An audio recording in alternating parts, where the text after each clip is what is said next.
একজন চাওয়ালা যদি দেশের প্রধানমন্ত্রী হতে পারে তাহলে আমি কেন পারবো না?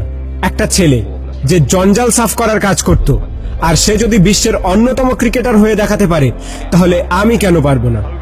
একটা মানুষ কোনো ডিগ্রি ছাড়াই শুধুমাত্র পেট্রোল পাম্পে কাজ করে ইন্ডিয়ার বেস্ট বিজনেসম্যান হতে পারে তাহলে আমি কেন পারবো না? হাই স্কুলের বাস্কেটবল টিম থেকে বাদ দিয়ে দেওয়ার পরেও যদি সে দুনিয়ার বেস্ট বাস্কেটবল প্লেয়ার হতে পারে তাহলে আমি কেন পারবো না? কিছু লোক কলেজ ড্রপ আউট করার পর নিজের কোম্পানিতেই কলেজের টপারদের হায়ার করতে পারে তাহলে আমি কেন পারবো না? এক ব্যক্তি যাকে নিউজ পেপার কোম্পানি চাকরি থেকে বাদ দিয়ে দেয় কারণ তার মধ্যে নাকি ক্রিয়েটিভিটি কম ছিল, আইডিয়া কম ছিল, সেই ব্যক্তি যদি পরে মিকি মাউসের মতো ক্যারেক্টার ক্রিয়েট করতে পারে তাহলে আমি কেন পারবো না?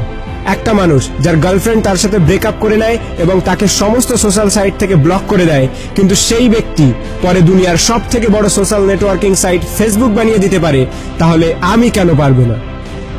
এক ব্যক্তি 999 বার ফেল হওয়ার পরেও হার না মেনে 1000 বারের মাথায় বাল্ব আবিষ্কার করতে পারে তাহলে আমি কেন পারবো না? দুবার বিজনেসে ফেল হওয়ার পরে ডিপ্রেশনে গিয়ে পরপর 8 বার ইলেকশনে হেরে গিয়ে 9 বারের মাথায় আমেরিকার প্রেসিডেন্ট হতে পারে তাহলে আমি কেন পারবো না? এক ব্যক্তি যাকে নিজের কোম্পানি থেকে তাড়িয়ে দেওয়ার পরেও যদি অ্যাপেলের মতো কোম্পানি গড়ে তুলতে পারে তাহলে আমি কেন পারবো না?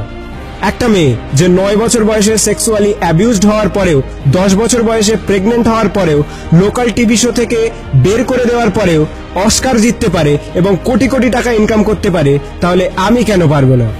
একটা জবলেস মেয়ে যার স্বামী তাকে ডিভোর্স দিয়ে দেয় এবং 3 বছরের বাচ্চাটিকে মানুষ করার দায়িত্ব তার উপরে চলে আসে, ডিপ্রেশনে যাওয়ার পরেও ওয়ার্ল্ডের সব থেকে বিখ্যাত নোভেল সিরিজ অর্থাৎ হ্যারি পটার লিখে ফেলে, যার ফলে সে কোটি কোটি টাকা ইনকাম করছে, তার একদিনের ইনকামে একটি ল্যাম্বরগিনি কেনা যাবে।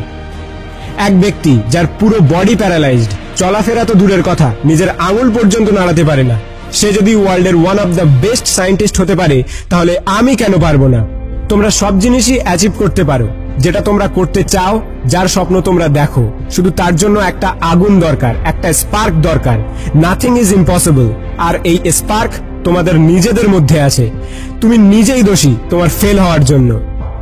এখন তুমি যেখানে আছো সেটা তোমার অতীতের কর্মের ফল, এবং কাল তুমি কোথায় পৌঁছাবে সেটা তোমার আজকের কর্মের ফল হবে।